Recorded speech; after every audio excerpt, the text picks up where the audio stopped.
Vamos abordar um tema hoje que é muito comum, um tema muito comum no dia a dia da farmácia, os gases estomacais e os gases intestinais, ou simplesmente gases. Parece simples, mas quem sente sabe o quanto incomoda e atrapalha a rotina. Mas por que os gases acontecem, né? E como eles se manifestam? Dois motivos básicos levam ao aparecimento daquilo que nós chamamos de excesso de gases, já que a produção de gases é um processo natural. O primeiro motivo é a deglutição de ar, que nós chamamos também de aerofagia, que acontece quando a gente come rápido demais, está ansioso, fala ao mastigar, ou até a utilização de próteses dentárias mal ajustadas. São alguns dos fatores, motivos que levam ao aparecimento do excesso de gases. Um outro fator está relacionado à fermentação no intestino, que também é um processo normal. Mas quando há excesso nessa fermentação, quando há um aumento na fermentação intestinal, principalmente pela presença de carboidratos fermentáveis, ou pelo desequilíbrio da microbiota intestinal, esse motivo também contribui de maneira significativa para o aparecimento do excesso de gases, né? Dos gases estomacais e gases intestinais. Outros fatores também estão associados, por exemplo, o estresse, o sedentarismo, o uso recente de antibióticos são também fatores que precipitam, que levam ao aparecimento do excesso de gases. Os principais sintomas são muito comuns, e por isso que eu disse que eles estão frequentemente no dia a dia da farmácia, que é justamente aquela sensação de empachamento, né, distensão abdominal, é, a flatulência, eructações frequentes e os borborígmos, que são aqueles ruídos intestinais. Então, são manifestações que estão ali presentes e são típicas e características das pessoas que sofrem, que padecem, né, que sentem, né, que tem esse quadro de excesso de gás. Agora, como conduzir, né? Como orientar o consumidor, como orientar o paciente nessas situações? O quadro mais clássico, que requer alívio rápido, é através do uso da simeticona. A simeticona é bastante largamente utilizada, vocês, profissionais farmacêuticos, sabem muito bem disso, e tem um papel fundamental de quebrar as bolhas de gases ou as bolhas de gás, e com isso promove um alívio rápido, né? Eliminando esse excesso de gases, promovendo um alívio rápido. Então, é a medida mais comum, é a medida altamente eficaz e altamente segura também.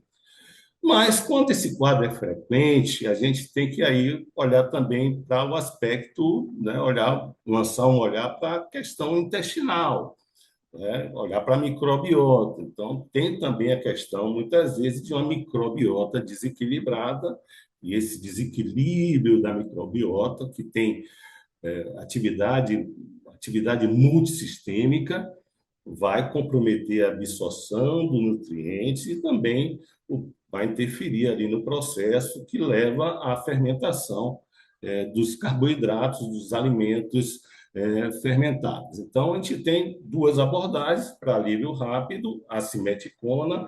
Agora, quando o quadro é mais frequente, seguramente os probióticos, né, já que nós estamos falando da microbiota intestinal, e os probióticos têm esse papel fundamental no equilíbrio, na restauração da microbiota, podem ajudar no combate, no alívio e trabalham efetivamente na causa, na raiz do problema, não só em proporcionar um alívio.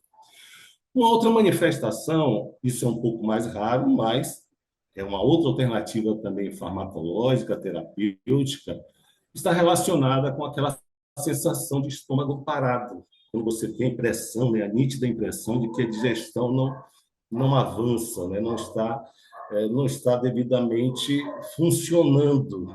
Então, você tem toda essa sintomatologia, e aí os procinéticos estão muito bem indicados para ajudar na motilidade intestinal, ajudar na motilidade gastrointestinal e, com isso, ajudar no alívio, no esvaziamento do estômago e no esvaziamento intestinal. Existem diversas formas também, que não são medicamentosas, mas que contribuem para melhorar esses quadros. Como, por exemplo, nós já citamos, né?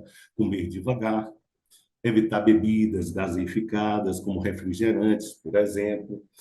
O sedentarismo é uma das causas também que leva ao aparecimento dos gases estomacais e dos gases intestinais. E hidratação, beber água. Então, são medidas que não são farmacológicas, mas que o farmacêutico pode levar esse tipo de orientação que vai ajudar também e contribuir para o combate ao excesso de gás. Agora, temos que ficar atento quando o quadro é muito frequente, tá bom? Ele não melhora com as medidas farmacológicas ou não farmacológicas. Nesse caso, quando existe uma persistência do quadro, acompanhado de dor, o quadro de gases estomacais e intestinais, muitas vezes uma cólica leve, mas quando ele é persistente, acompanhado de dor e perda de peso, é importante encaminhar para o médico. Tá bom? Então, nesses casos, onde ele é recorrente, ele é frequente, persistente, perda de peso acompanhado de dor, encaminhar ao médico é sempre uma orientação apropriada. E o papel do farmacêutico, sempre, eu gosto sempre de estar reafirmando isso, o papel do farmacêutico é de investigar, fazer a triagem, orientar e oferecer para o paciente, oferecer para o consumidor as melhores soluções para o alívio, para a prevenção, ou seja, o farmacêutico tem um papel cada vez mais fundamental na atenção à saúde, principalmente na saúde básica, na saúde primária. Mais uma vez, obrigado e até uma próxima oportunidade. Obrigado.